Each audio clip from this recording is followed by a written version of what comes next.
замену шаровой опоры нижней Volkswagen Transporter. Сначала надо отсоединить рулевую тягу. И вот такую, при помощи вот такой надо.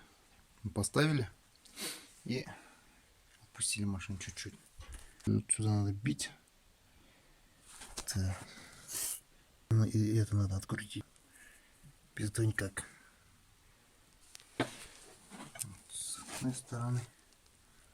Вот так лом поставить и попробуем.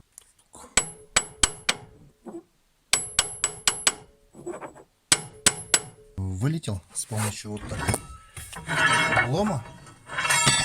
Вот такого лома. По удару вот на этот корпус он вылетел.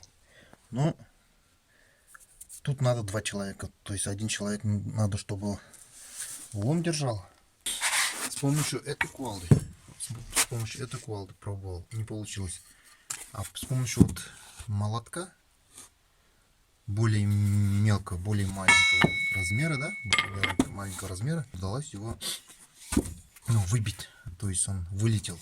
А так думаю, что именно маленький молоток, его можно резко ударить, поэтому